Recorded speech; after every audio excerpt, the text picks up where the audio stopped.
नमस्कार। आप सुन रहे हैं ज़ेन जिंदगी, अंतरात्मा से संवाद। पिछली कड़ी में हमने एक प्रश्न आपके सामने रखा था। क्या आपकी श्रद्धा सच में आपकी अपनी है? आज उसी यात्रा को थोड़ा और भीतर ले चलते हैं। आज का प्रश्न शायद बचपन की किसी याद को छू जाए, शायद किसी मंदिर की, किसी पूजा की, किसी बुजुर्ग की कही हुई बात की, या शायद उस डर की जो कभी हमें बताया गया था। क्या भगवान नाराज हो जाते हैं या हम डरते रहते हैं? जरा अपने बचपन को याद कीजिए। कभी आपने कोई गलती की होगी और किसी ने कहा होगा, ऐसा मत करो, भगवान नाराज हो जाएंगे।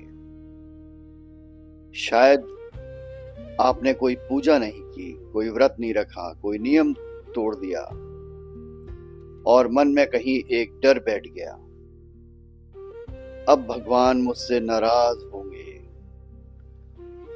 बचपन में यह बात बहुत सरल लगती है, लेकिन बड़े होने के बाद क्या हमने कभी इस डर को देखा? भगवान से डरना हमने कहां से सीखा, या भगवान से डरना हमने सीखा कहां से? हम ईश्वर को प्रेम कहते हैं, करुणा कहते हैं, दयालु कहते हैं, सर्वव्यापी कहते हैं। फिर हमारे भीतर उनका इतना डर क्यों? अगर कोई बच्चा अपने माता पिता से केवल इसलिए प्रेम करे क्योंकि उसे डर हो कि गलती करने पर उसे सजा मिलेगी, तो क्या वह प्रेम है या भय? शायद यही प्रश्न हमारी श्रद्धा के सामने भी खड़ा होता है। ध्यान दीजिए, हमारी बहुत सी प्रार्थनाएं भी कभी कभी डर से ही शुरू होती हैं। हे भगवान, ये काम हो जाए, ये संकट टल जाए, मेरे साथ कुछ बुरा ना हो, मेरी इच्छा पूर्ति हो जाए। और फिर हम वचन देते हैं, मैं यह करूंगा, मैं यह नहीं करूंगा। मानो ईश्वर के साथ कोई सौदा चल रहा हो हमारा। मैं तुम्हें यह दूंगा, तुम मुझे वह दे देना। लेकिन क्या ईश्वर के साथ हमारा संबंध इतना लेन देन वाला है? एक क्षण के लिए सोचिए, अगर आपकी प्रार्थना में से डर निकाल दिया जाए तो आपकी प्रार्थना कैसी होगी? अगर आपको यह डर ना हो कि भगवान नाराज हो जाएंगे, तो क्या आप फिर भी भगवान को याद करेंगे? अगर कोई इच्छा पूरी ना हो, तो क्या आपकी श्रद्धा फिर भी बनी रहेगी? अगर जीवन आपकी योजना के अनुसार ना चले, तो क्या आप फिर भी कह पाएंगे, जो है उसे स्वीकार करता हूं? यही शायद श्रद्धा की असली परीक्षा शुरू होती है, क्योंकि डर हमें नियंत्रित करता है, लेकिन प्रेम हमें बदलता है। डर कहता है यह मत करो वरना सजा मिलेगी, प्रेम कहता है यह मत करो क्योंकि इससे किसी को चोट पहुंचेगी। इन दोनों के बीच बहुत बड़ा अंतर है। एक आपको बाहर से रोकता है, दूसरा आपको भीतर से समझता है।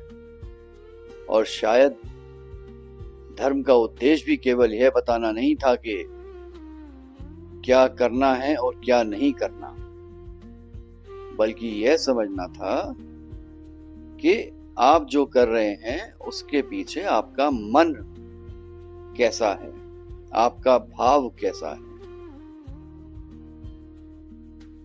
मान लीजिए आज किसी व्यक्ति से बहुत कठोर शब्द बोलते हैं, फिर शाम को मंदिर जाते हैं, दीपक जलाते हैं, प्रार्थना करते हैं और मन में कहते हैं, अब भगवान मुझे क्षमा कर देंगे।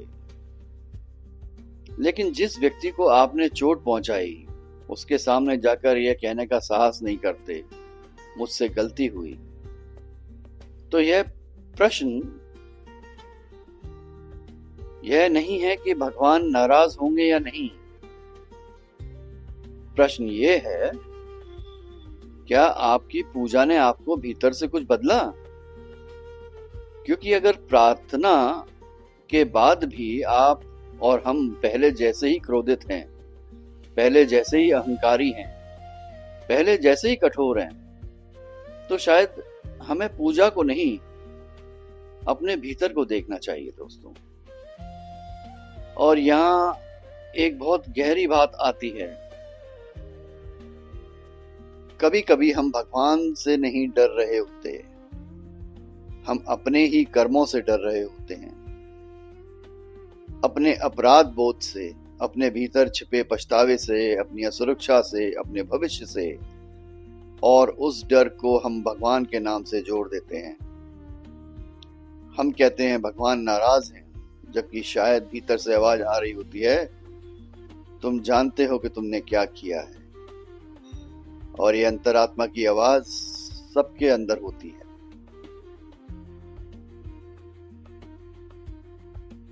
यह अंतर समझना बहुत आवश्यक है दोस्तों, क्योंकि अगर हमारा डर हमारा अपना है तो समाधान भी भीतर ही खोजा जा सकता है। तो क्या इसका अर्थ यह है कि हमें ईश्वर का कोई भय नहीं रखना चाहिए? शायद प्रश्न भय का नहीं है। सम्मान और भय एक नहीं होते। जिससे प्रेम है उसके प्रति आदर हो सकता है, जिसके प्रति श्रद्धा है उसके सामने विनम्रता हो सकती है। लेकिन अगर हमारा संबंध केवल इस डर पर टिका है कि अगर मैंने यह नहीं किया तो भगवान मुझे दंड देंगे, तो शायद हमें अपने संबंध को थोड़ा और गहराई से समझने की आवश्यकता है दोस्तों। आज एक छोटा सा प्रयोग कीजिए।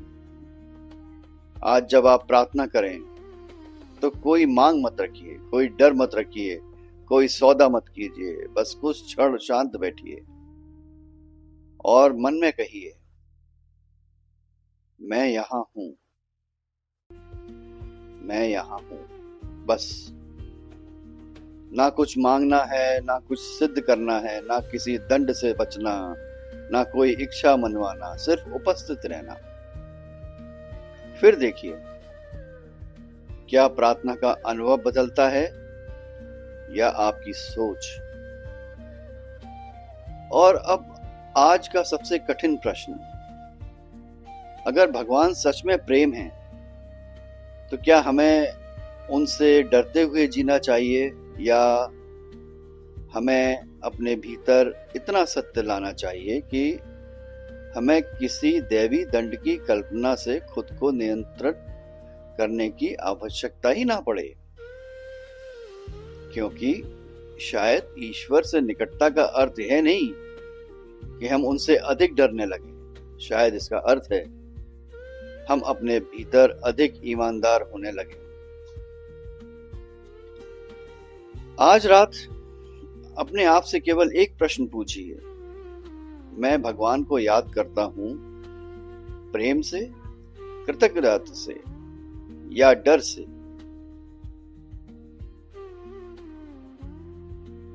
और अगर उत्तर डर है तो अपने आप को दोष मत दीजिए, बस उसे देख लीजिए। क्योंकि जिसे हम देख लेते हैं उससे मुक्त होने की संभावना वहीं से शुरू हो जाती है। शायद भगवान हमसे नाराज होने के लिए इतने छोटे नहीं हैं। शायद समस्या यह नहीं कि भगवान हमसे नाराज है, शायद समस्या यह है कि हम अभी भी अपने भीतर डर के साथ भगवान को देख रहे हैं। और शायद श्रद्धा की यात्रा तब शुरू होती है जब डर धीरे धीरे हटता है और उसके स्थान पर आता है विश्वास।